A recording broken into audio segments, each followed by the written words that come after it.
Bismillahirrahmanirrahim. Assalamualaikum warahmatullahi wabarakatuh.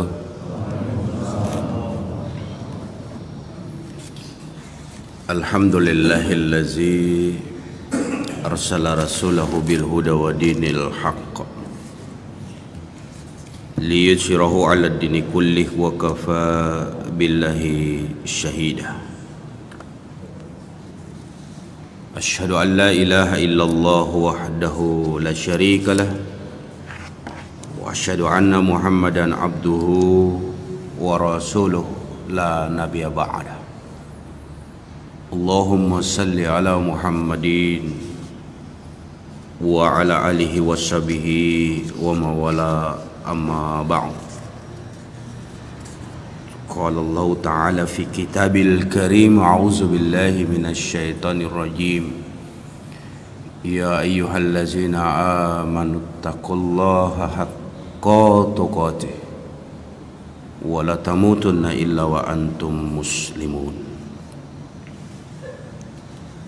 Hadirin jamaah salat subuh Masjid Al-Ijtihad yang sama-sama dirahmati Allah Subhanahu wa ta'ala. Tiada kata dan kalimat yang paling pantas untuk kita selalu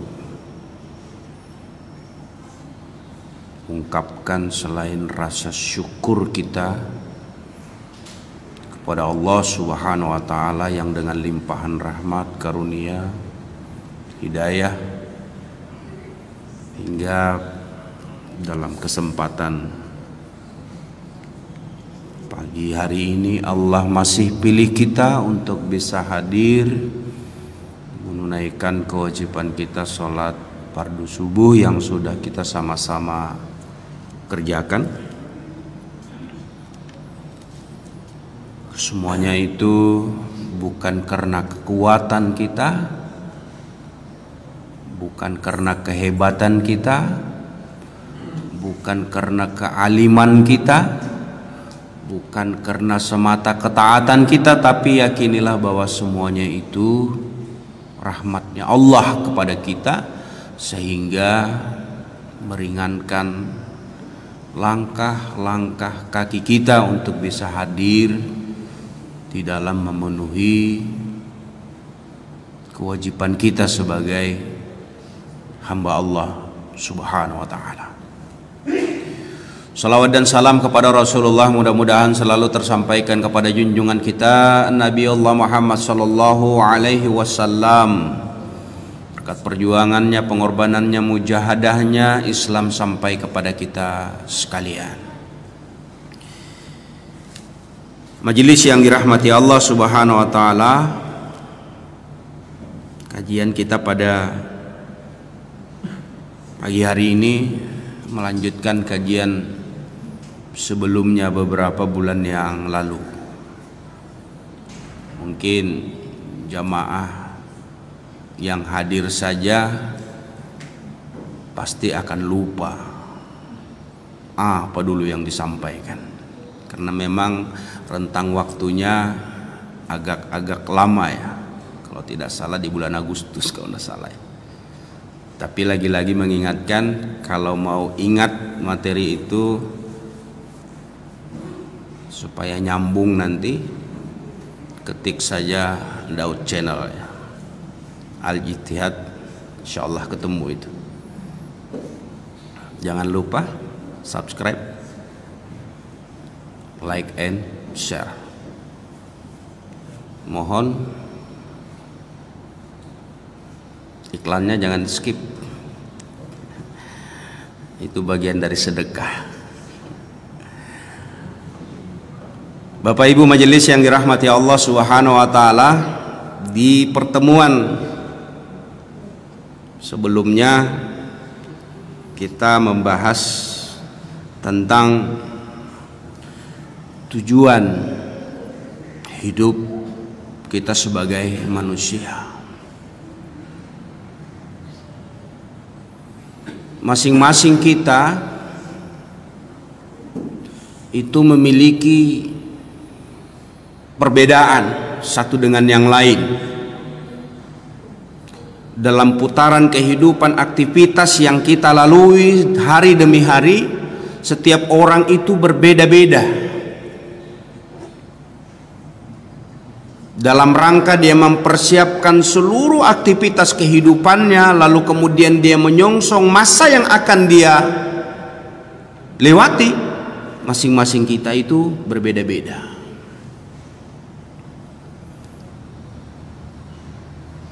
Ada yang melalui kehidupannya dengan bersiap diri untuk bagaimana masa tuanya, masa depannya di dunia saat ini. Dari sekarang dia sudah lakukan berbagai macam persiapan demi persiapan. Ada yang sibuk memperbanyak tabungan agar nanti di masa tua tidak lagi bekerja, tidak lagi sebagaimana hari ini yang dia lakukan, sehingga dia berbenah untuk mempersiapkan diri menabung sedikit demi sedikit, dengan harapan dan mimpinya bahwa nanti setelah tua tidak bisa melakukan aktivitas sebagaimana hari ini, uang sudah terkumpul banyak sehingga melakukan apapun yang dia mau itu sudah tersedia. Menabung atau menyimpan uang. Ada yang mempersiapkan dirinya untuk masa depannya itu dengan sekian investasi berupa rumah yang bisa dikontrakkan, disewakan. Ada yang mempersiapkan diri dengan membeli lahan untuk kebun, nanam sawit, nanam buah-buahan yang kelak nanti di masa tuanya dia bisa manfaatkan ini. Setiap kita memiliki perbedaan untuk mempersiapkan itu. Tapi ada juga orang yang sibuk dengan mengkaji, mempelajari ilmu untuk menambah pengetahuan dan wawasannya. Dia belajar terus. Dia tidak peduli dengan usianya, dia terus belajar. S1 selesai, S2 selesai, S3 selesai, tapi dia terus belajar. Dia persiapkan dirinya dengan ilmu-ilmu yang dia miliki, yang mudah-mudahan di masa tuanya dan di masa saat ini dengan ilmu yang dia miliki mampu untuk dia bertahan dengan keistiqomahannya kepada Allah Subhanahu wa taala. Karena persyaratan untuk kita bisa istiqomah, bisa terus menjalani kehidupan dengan ketaatan kepada Allah Subhanahu wa taala, salah satunya adalah dengan berbekal ilmu. Itulah tipe dan karakter setiap kita berbeda-beda. Nah, pertanyaannya hari ini, boleh jadi dari apa yang saya sebutkan tadi kita mengumpulkan semuanya, uang iya, kebun iya, investasi iya, amal ibadah dan ilmu pengetahuan pun juga iya. Syukur alhamdulillah. Majelis yang dirahmati Allah Subhanahu wa taala, mereview kembali materi yang sebelumnya bahwa tujuan hidup manusia itu sebagaimana yang menjadi doa kita.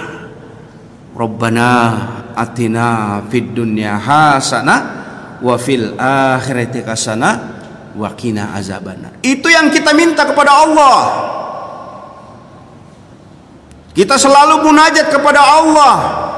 Kita minta kebaikan hidup kita di dunia, kebaikan pula di akhirat.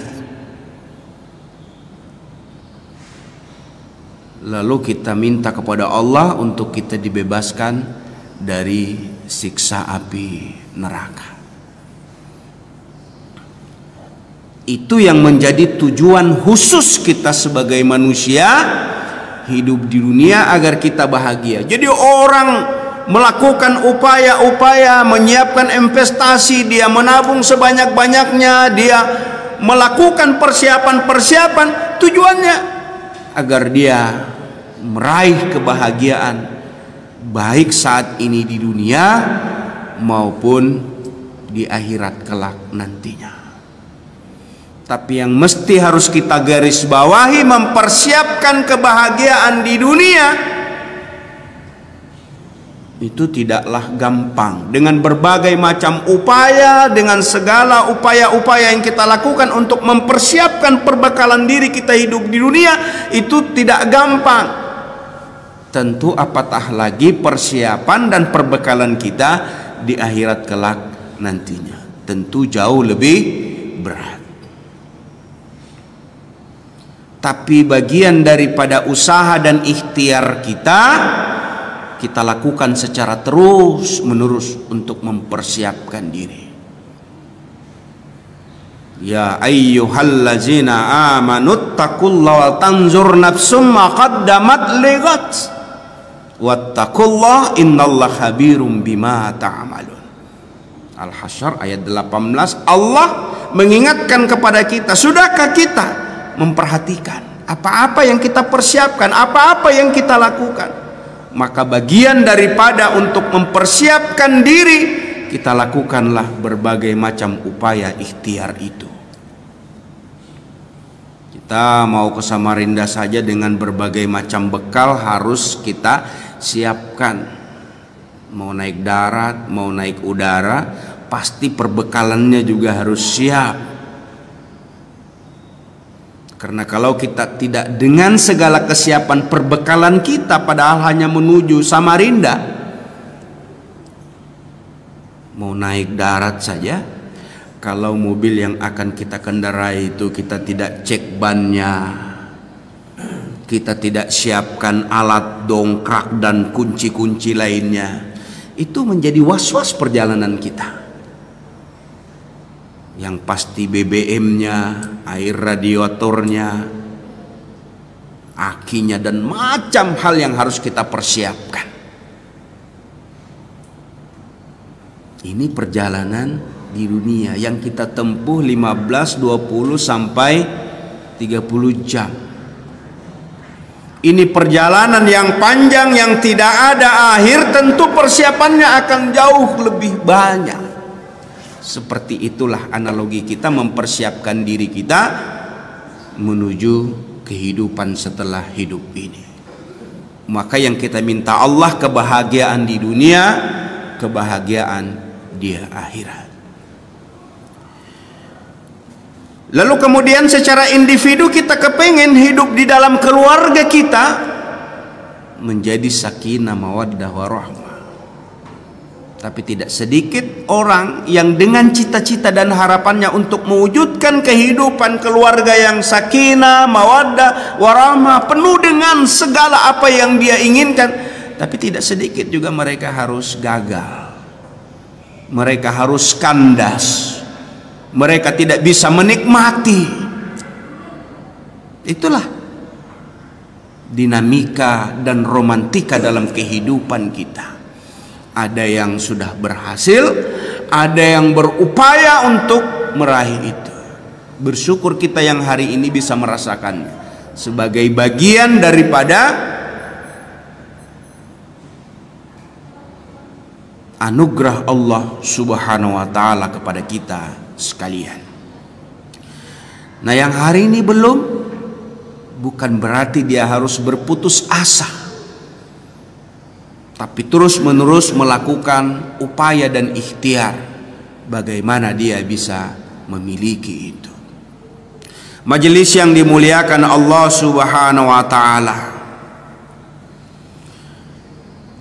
manusia sebagai hamba Allah dan khalifah, sehingga Allah menciptakan kita di permukaan bumi ini. Itu salah satu daripada tujuan hidup kita sebagai manusia. Maka kalau sebagai khalifah, sebagaimana yang sudah mahfum kita pahami, bahwa Allah menciptakan kita di dunia ini, wa ma khalaqtul jinna wal insa illa liya'budun.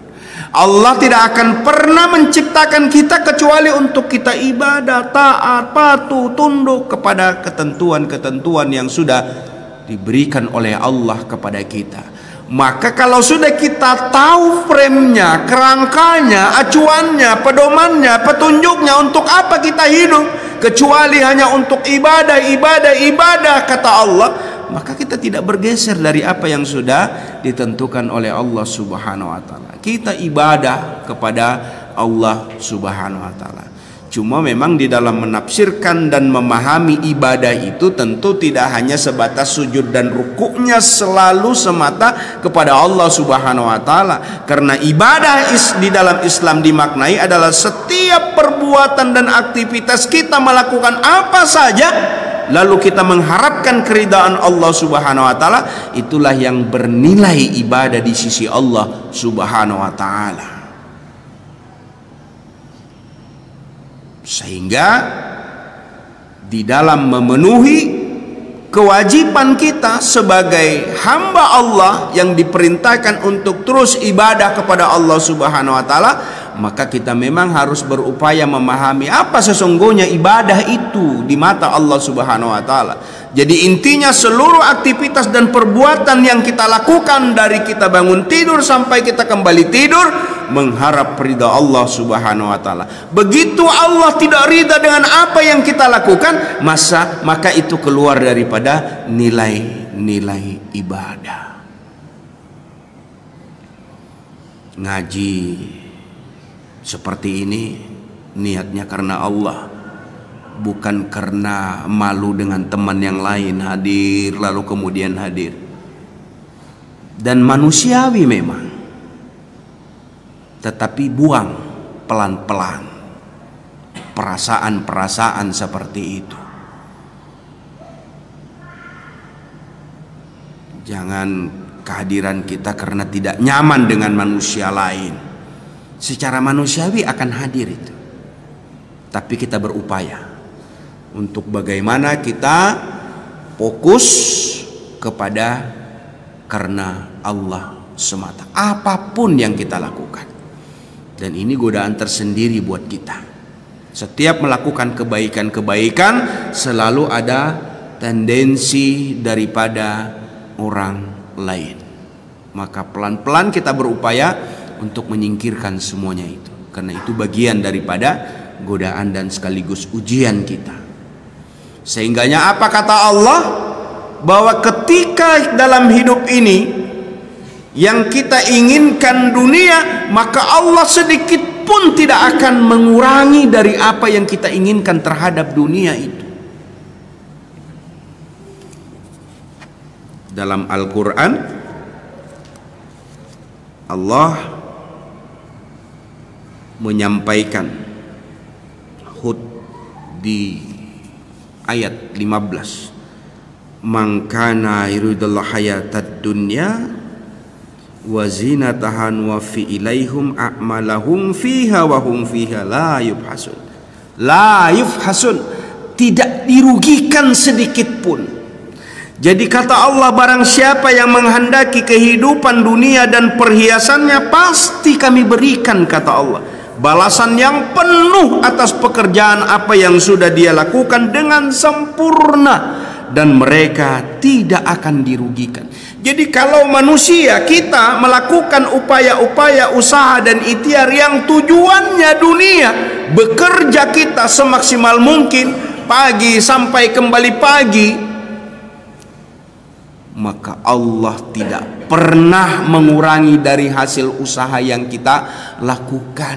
Allah akan berikan balasan sesuai dengan apa yang kita kerjakan. Dunia yang kita raih, yang ingin kita kejar, Allah tidak pernah merugikan kita. Makanya kalau urusan dunia tidak melihat apakah dia beriman atau kufur. Selagi dia mau berusaha, dia melakukan ikhtiar, dia bekerja untuk meraih kehidupan di dunia, maka kata Allah tidak pernah dirugikan. Makanya kita lihat orang-orang yang sukses secara duniawi, berbeda memang dengan orang-orang yang memang tidak melakukan ikhtiar dan upaya. Pagi buta mereka sudah bangun, melakukan persiapan-persiapan dalam usaha dan kerjanya. Dia ada planning, dia melakukan berbagai macam upaya-upaya. Supaya apa? Supaya tidak meleset dari apa yang dia kerjakan. Dan akhirnya mereka sukses secara duniawi. Maka kata Allah, la yubhasun, tidak pernah dirugikan. Lalu dalam ayat berikutnya, ulaikal ladzina laisa lahum fil akhirati illan nar wa habita ma sana'u fiha wa batilum ma kanu ya'malun. Itulah kata Allah orang-orang yang tidak memperoleh sesuatu di akhirat kecuali neraka, dan sia-sialah di sana apa yang telah mereka usahakan di dunia, dan terhapuslah apa yang telah mereka kerjakan. Majelis yang dirahmati Allah Subhanahu wa taala. Jadi artinya kalau sudah urusan duniawi, urusan dunia, kalau kita bekerja, kita berusaha, Allah akan balas sesuai dengan kerja kita tanpa dikurangi kata Allah. Tetapi ketika Allah sudah memberikan balasan segala upaya dan usaha ikhtiar kita di dunia, lalu kemudian jangan harap bahwa di akhirat itu kita akan mendapatkan apa-apa dari apa yang sudah kita upayakan. Ini memberikan gambaran kepada kita dalam istilah yang familiar kita dengar dalam melakukan aktivitas dan usaha kita. Menanam rumput tak akan bakalan tumbuh padi. Kalau kita menanam padi, insya Allah di sekitarnya akan banyak rumput yang tumbuh. Artinya apa? Kalau kita bekerja urusan duniawi, jangan semata dunia itu yang menjadi fokus kita. Bekerja kita untuk mencari nafkah, niatkan karena Allah, bahwa memberikan nafkah anak, istri, keluarga itu adalah kewajiban dan sekaligus amanah yang dibebankan ke pundak kita. Niatnya karena Allah, maka dunia kita dapat, insya Allah akhirat pun juga akan kita dapatkan. Jadi jangan semata kalau kita berdagang lalu kita ingin mengejar keuntungan sebanyak-banyaknya. Lagi-lagi fokuskan niat kita berdagang, berusaha, memaksimalkan segala upaya kita. Lagi-lagi niatkan karena Allah Subhanahu wa taala, yang mudah-mudahan dengan dagang yang kita lakukan, dengan jual beli yang sudah kita lakukan, kita diberikan oleh Allah hidayah, petunjuk agar dengan segala keuntungan lalu kemudian Allah ridho dengan kita. Tapi begitu tidak, inilah yang dikatakan Allah akan berikan sesuai dengan apa yang diniatkan daripada setiap yang kita lakukan. Ketika itu tidak, maka kata Allah tidak pernah akan diberikan ganjaran nanti di akhirat. Majelis yang dirahmati Allah Subhanahu wa taala. Maka kalau kita sebagai khalifah di permukaan bumi ini, kita berupaya menjadi rahmat, menjadi kebaikan sekalian alam. Nah, peran dan tanggung jawab kita sebagai khalifah itu apa saja? Yang pasti pertama kita mengabdi kepada Allah Subhanahu wa taala, sebagaimana Az-Zariyat 65 tadi. Wa ma khalaqtul jinna wal insa illa liya'budun. Jadi abdi dan patuh kita kepada Allah Subhanahu wa taala. Dengan abdinya kita kepada Allah Subhanahu wa taala, kita sebagai khalifah di permukaan bumi ini menjadi rahmat, menjadi kebaikan yang tidak hanya kepada orang tertentu tetapi sekalian alam, kata Allah. Disinilah yang kalau kita tadi mempersiapkan segala kesiapan hidup kita, maka setiap orang masing-masing berbeda, setiap orang itu tidak sama. yang lebih utama di dalam kita mempersiapkan diri kita adalah bagaimana setiap kehadiran kita, setiap adanya kita selalu menjadi kebaikan bagi diri kita maupun orang lain. Maka kata Rasulullah, sebaik-baik manusia adalah manusia yang memberikan manfaat kepada yang lain. Khairun nas anfa'uhum linnas. Majelis yang dimuliakan Allah Subhanahu wa taala. Jadi mengabdi ini adalah pengisian hidup dengan semua kebaikan yang dirumuskan sudah oleh Sang Pencipta Allah Subhanahu wa taala, yang kita yakini dengan kesadaran kita mengabdi kepada Allah, patuh tunduk kepada aturan-aturan yang sudah ditentukan oleh Allah, maka inilah yang menyemangati kita, menyemangati jiwa kita untuk menghambakan diri kepada Allah Subhanahu wa taala. Kan amanah. Apa itu melaksanakan amanah? Menepati janji dan mempertanggungjawabkan segala apapun yang kita lakukan di dalam kehidupan ini. Sekecil dan sebesar apapun yang sudah kita lakukan, tetap harus kita pertanggungjawabkan. Kalau sekiranya ada manusia yang tidak mau tahu dengan pertanggungjawabannya kepada Allah, silahkan saja kata Allah, tapi pasti nanti akan tetap diminta pertanggungjawabannya oleh Allah Subhanahu wa taala. Kita hidup di dunia saja masih dituntut dan dikejar-kejar untuk tetap mempertanggungjawabkan apa yang sudah kita lakukan. Apatah lagi di akhirat kelak yang Allah Maha Adil, Allah Maha Rinci, Allah Maha Tahu, Allah Maha segala-galanya, pasti kita tidak bisa lari kemanapun. Majelis yang dirahmati Allah Subhanahu wa taala. Lalu kemudian setelah melaksanakan amanah, amanah apa saja? Amanah yang diberikan oleh Allah kepada kita. Konsekuensi syahadat kita itu adalah bagian yang mesti harus kita pahami, adalah amanah yang mesti kita jalankan dan penuhi. Asyhadu an la ilaha illallah wa asyhadu anna Muhammadar Rasulullah. Jadi bukan tanpa makna syahadah kita, persaksian kita kepada Allah, Allah satu-satunya Rabb, Allah satu-satunya Tuhan, Allah satu-satunya tempat kita bergantung. Ini menjadi pertanggungjawaban kita, dan ini amanah kita kepada Allah Subhanahu wa taala yang harus kita pertanggungjawabkan. Hei, kau mengaku Allah sebagai Rabb, apa yang sudah digariskan dan ketentuan Allah, di situ kita dikejar terkait dengan amanah kita kepada Allah Subhanahu wa taala. Terus amanah apa lagi? Amanah kita terhadap Rasulullah Muhammad SAW. Karena ini beriring tasdidnya kita kepada Allah, lalu kemudian persaksian kita kepada Rasul. Maka Al-Quran, Al-Hadis, kewajiban-kewajiban kita adalah merupakan satu yang tidak bisa terpisahkan. Taatnya kita kepada Allah Subhanahu wa taala, begitu pula taatnya kita, dan yang tidak kalah pentingnya seimbang. Sehingganya kalau Rasulullah mengajarkan kepada kita itu, ya bagaimana jasad ini juga harus menjadi bagus, menjadi kuat, menjadi sehat.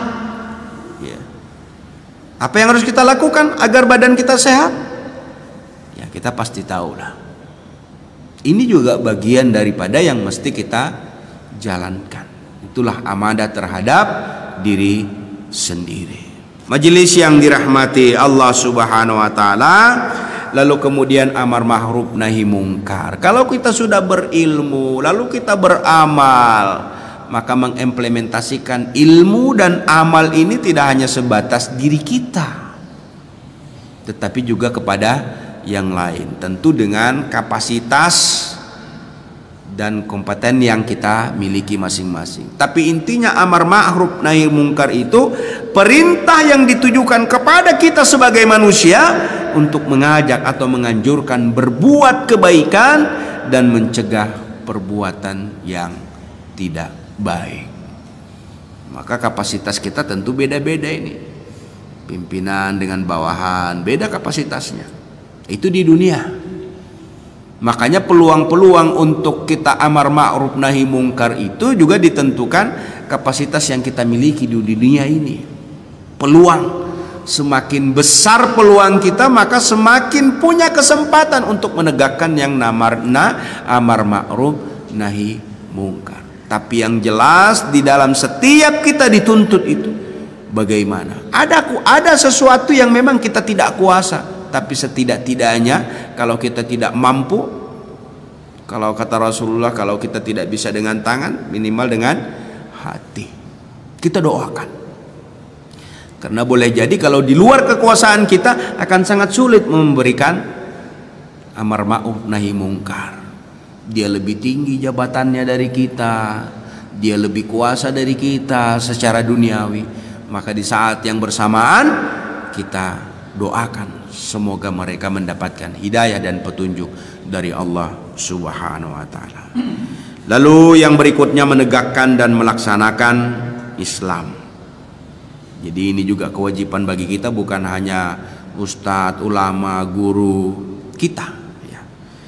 Untuk menegakkan, minimal menegakkan ajaran agama ini di dalam diri kita sendiri. Jadi ada upaya-upaya, jangan kita cuek, jangan kita tidak mau tahu, karena ini juga bagian yang mesti nanti kita pertanggungjawabkan di hadapan Allah Subhanahu wa taala.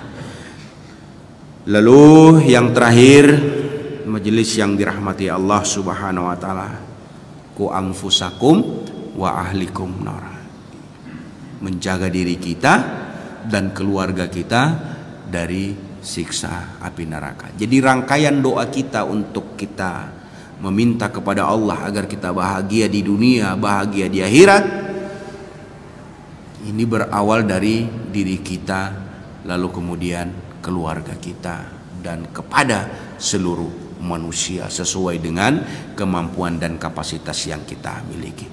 Mudah-mudahan majelis yang dirahmati Allah Subhanahu wa taala, kajian singkat yang dapat saya sampaikan ini memberikan pencerahan dan tambahan wawasan, dan yang lebih terpenting semoga dengan istiqomahnya kita Allah akan terus menambah terus keistiqomahan kita kepada Allah Subhanahu wa taala, agar kita terus selalu menjadi orang-orang yang bertakwa, yang selalu diingatkan setiap saat oleh Allah, khususnya di mimbar Jumat, ya ayyuhallazina amanuttaqullaha haqqa tuqatih. Jadi yang namanya urusan takwa itu kepada orang-orang beriman Allah seru, harus kita waspada, harus kita terus menjaga ini yang namanya ketakwaan kepada Allah Subhanahu wa taala. Karena boleh jadi hari ini kita taat, tidak ada yang menjamin besok, lusa, minggu depan, bulan depan, tahun depan kita tidak lagi taat kepada Allah Subhanahu wa taala. Makanya kata Allah, wala tamutunna illa wa antum muslim. Demikian Bapak Ibu majelis yang dirahmati Allah Subhanahu wa taala, apa yang dapat saya sampaikan dari kajian kita pada pagi hari ini. Mudah-mudahan ada manfaatnya, lebih kurangnya saya mohon dimaafkan. Mari kita tutup dengan doa kafaratul majelis. Subhanakallahumma wa bihamdika asyhadu an la ilaha illa anta astaghfiruka wa atubu ilaik. Assalamualaikum warahmatullahi wabarakatuh.